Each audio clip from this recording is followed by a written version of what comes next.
নমস্কার, আমি বলাকা। ইচ্ছে ডানায় আপনাদের সবাইকে স্বাগত।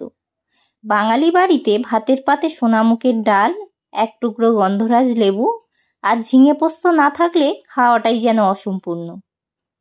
আমি কিভাবে বানাই ঝিঙে পোস্ত সেটা আপনাদের সঙ্গে শেয়ার করে নেব। আমি নিয়ে নিয়েছি 3টে ঝিঙে আর 2টো বড় সাইজের আলু। আমি এখানে ছোট ছোট করে আলু আর ঝিঙেগুলো কেটে নিয়েছি। এবার আমরা কড়াইতে দিয়ে দেব ফোড়ন হিসাবে অল্প একটু জিরে, একটা শুকনো লঙ্কা ও 2টো তেজপাতা।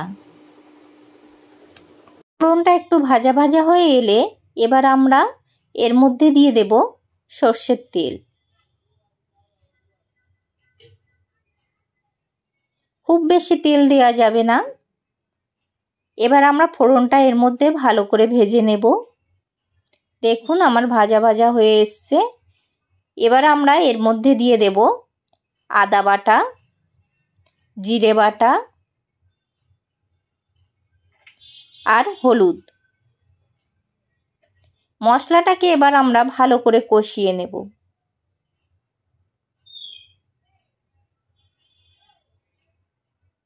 দেখুন আমার কষানো হয়ে গেছে। এবার এর মধ্যে দিয়ে দেব কেটে রাখা আলু ও ঝিঙেগুলো। আলু ও ঝিঙেগুলো ভালো করে মিশিয়ে নিতে হবে। এবার আমরা এর মধ্যে দিয়ে দেব স্বাদ মতো লবণ।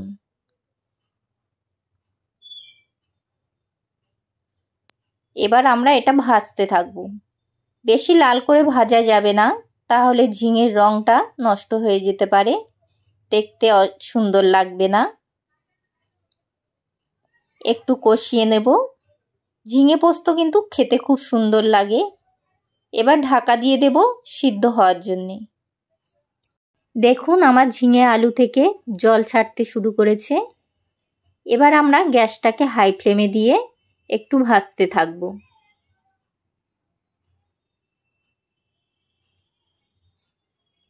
আমার ভাজা হয়ে গেছে। এবার এর মধ্যে দিয়ে দিলাম পরিমাণ মতো জল। দেখুন আমার তরকারিটা ফুটতে শুরু করেছে। এর মধ্যে দিয়ে দিলাম একটা কাঁচা লঙ্কা।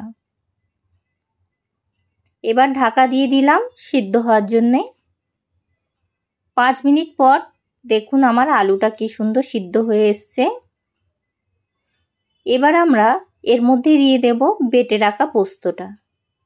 আমি এখানে 4 চামচ পোস্ত বাটা ব্যবহার করেছি। আপনারা বেশি চাইলে ব্যবহার করতে পারেন।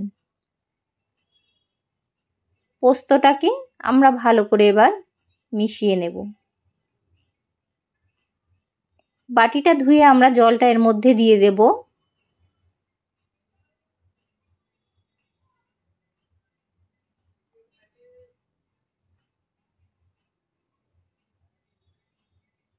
এবার আমি ঢাকা দিয়ে দেব আর একটু সিদ্ধ হওয়ার জন্য। দেখুন কি সুন্দর কালার চলে এসছে। এবার আমি এর মধ্যে দিয়ে দেব সামান্য চিনি।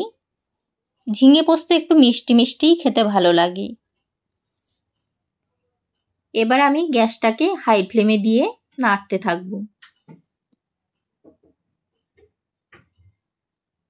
দেখুন আমার আলুটা কি সুন্দর সিদ্ধ হয়ে গেছে।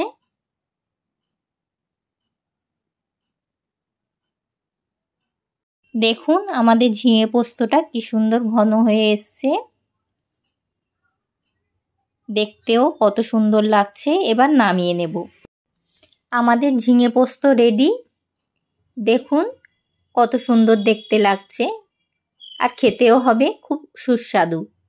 আপনারা বাড়িতে এইভাবে বানিয়ে খেয়ে দেখবেন। আর যদি আমাদের রেসিপিটা ভালো লেগে থাকে তাহলে একটা লাইক ও শেয়ার দিয়ে আমাদের পাশে থাকবেন।